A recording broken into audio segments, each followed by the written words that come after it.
El expresidente peruano Alejandro Toledo llegó a la cárcel de Barbadillo, donde cumplirá 18 meses de prisión preventiva, por el momento sin recibir visitas. La justicia peruana lo acusa de recibir sobornos millonarios de la constructora brasileña Odebrecht. Miles de migrantes partieron en una nueva caravana desde el sur de México hacia la capital de ese país. Los migrantes piden la eliminación del Instituto Nacional de Migración y de los centros de detención. Esto a poco de cumplirse un mes del incendio que se cobró la vida de 40 personas en Ciudad Juárez. Este 25 de abril inicia en Bogotá la Cumbre Internacional sobre Venezuela, un encuentro auspiciado por el presidente de Colombia, Gustavo Petro, que tiene como fin destrabar las negociaciones entre el oficialismo y una parte de la oposición. Tenemos análisis. Bienvenidos a este informativo con las noticias más relevantes del continente americano. Soy Valentina Torres Sánchez y es un gusto acompañarlos. Comenzamos en Perú porque el expresidente Alejandro Toledo llegó a la cárcel de Barbadillo, en Lima, la capital.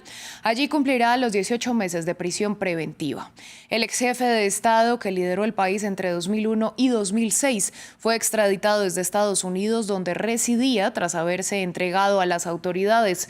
Se le acusa de haber recibido millonarios sobornos de la constructora brasileña Odebrecht. Alejandro Toledo ya está en Barbadillo. El expresidente de Perú fue recluido en la cárcel en la que también se encuentran los exmandatarios Alberto Fujimori y Pedro Castillo. Allí deberá permanecer 18 meses en prisión preventiva. La cárcel fue la última parada de una movida jornada. Antes, Toledo se presentó a una audiencia de verificación de identidad. Alejandro Toledo Manrique. Toledo llegó a su país de origen extraditado desde Los Ángeles, Estados Unidos, después de entregarse. Las autoridades peruanas venían pidiendo el procedimiento desde 2018.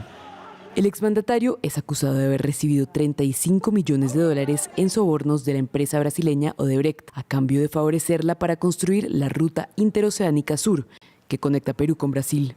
Los cargos que recaen sobre el mandatario son tráfico de influencias y lavado de activos. Y probar que Alejandro Toledo y todos los funcionarios y las personas que intervinieron en la interoceánica sur son culpables. En la capital peruana, algunos seguidores le manifestaron su apoyo a quien fue su jefe de Estado entre 2001 y 2006. Nosotros queremos justicia justa para Alejandro Toledo. Toledo se convirtió en el segundo expresidente extraditado, después de que Fujimori lo fuera desde Chile. El exmandatario niega las acusaciones y sus abogados y familiares habían pedido un arresto domiciliario debido a su estado de salud. Tengo entendido que los médicos que lo han estado tratando allá en Estados Unidos ya han dado un informe que él padece de cáncer y tienen que hacer un chequeo minucioso. Previo a su extradición, Toledo pidió a la justicia peruana que no lo dejen morir en una cárcel.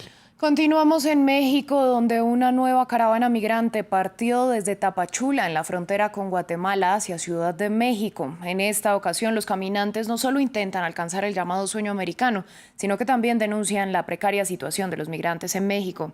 Exigieron, además, justicia por los 40 migrantes muertos en un incendio en Ciudad Juárez el mes pasado.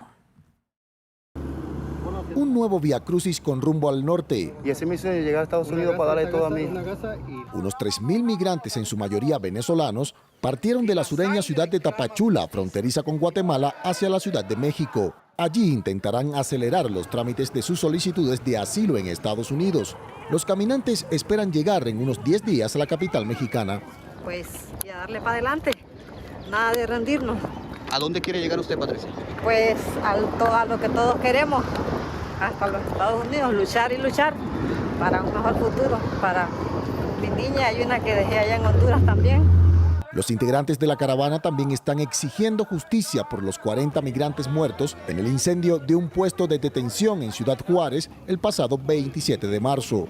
Estamos protestando por las 40 muertes de Ciudad Juárez, para que cierren los institutos de migración, para que el presidente Obrador mire que realmente es una buena causa, que destituyan al director de migración, porque estos son los campos de concentración y los búnkeres de este siglo.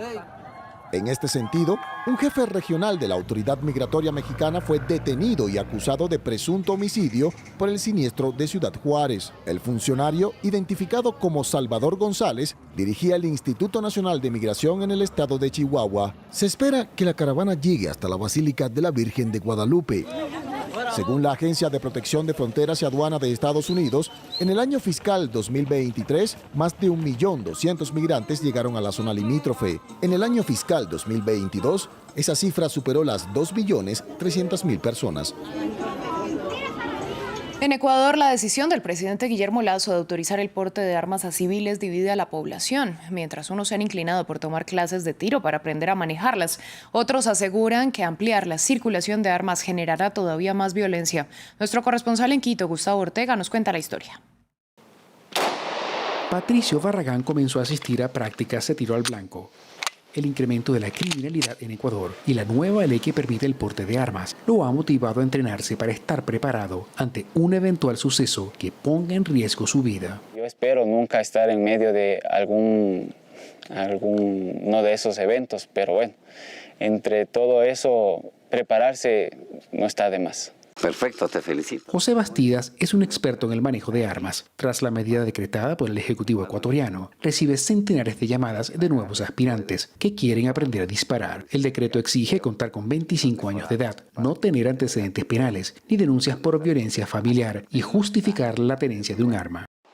Entonces, esto realmente ha motivado a las personas. Pero también con esto, la delincuencia también va a poner en alerta. No solo los civiles están tomando la iniciativa de aprender a usar armas. Los vigilantes de seguridad como Miguel también deben tener una preparación en uso de armamento, porque según la medida gubernamental, ahora serán apoyo de la Policía Nacional. Si usted no utiliza el arma, le pueden salir como cómplices, ¿no? Sino que queda como un guarda ya inepto que no pudo hacer bien su trabajo o algo. Y si lo utilizamos, claro que podemos enfrentar cargos con la justicia. Preocupa al psiquiatra Fernando Cornejo. El experto asegura que los ecuatorianos sufren de paranoia ante el estado de inseguridad y armarlos generaría más violencia si se enfrentan a una eventual reacción en defensa personal. Vamos a llamarle distrés porque es una conducta desadaptativa en general de la población. Y esto nos puede llevar a que no tengamos los filtros suficientes para poder generar una situación de defensa. Datos oficiales señalan que en el año 2021 se produjeron 1.081 muertes violentas. En el año 2022 se incrementó a 2.521 y en los 3 primeros meses de 2023 la Policía Nacional ya lleva contabilizadas 1.356 asesinatos. Este martes 25 de abril inicia en Bogotá la cumbre sobre Venezuela, en la que se prevé la presencia de representantes de al menos 20 países. El objetivo del presidente de Colombia, Gustavo Petro, es destrabar las conversaciones entre el oficialismo y parte de la oposición. De hecho, la semana pasada se reunió en Washington con el presidente Joe Biden para discutir un eventual levantamiento de sanciones. Previamente conversamos con Román Ibarra, abogado y especialista en gobierno y políticas públicas, que nos explicó si es factible que el encuentro permita sentar las bases para un acuerdo que lleve a elecciones libres en Venezuela. Bueno, el panorama es ciertamente difícil, pero el solo hecho de que haya conversaciones para tratar de destrabar el hecho de las sanciones que tanto daño han producido a la comunidad venezolana, a la ciudadanía común y no al gobierno, porque al fin y al cabo el venezolano común es el que sufre los embates de la escasez de electricidad, de la imposibilidad de invertir en el sector eléctrico o en el hidrológico, entre otros sectores. Entonces lleva como consecuencia que las sanciones afectan fundamentalmente a la ciudadanía común y no al gobierno. Cualquier negociación que apunte a destrabar estas sanciones y auspicie mecanismos según los cuales pueda haber más libertad, más democracia y nos aproximemos a unas elecciones cada vez con mejores condiciones, siempre será bienvenido.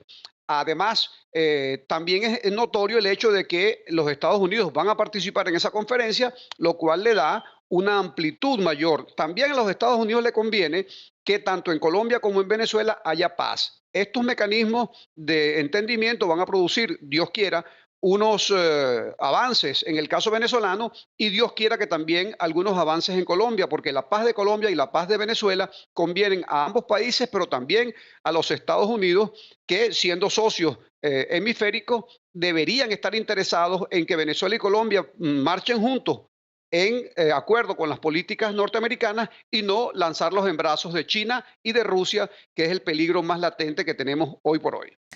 Fin del informativo, volvemos en breve.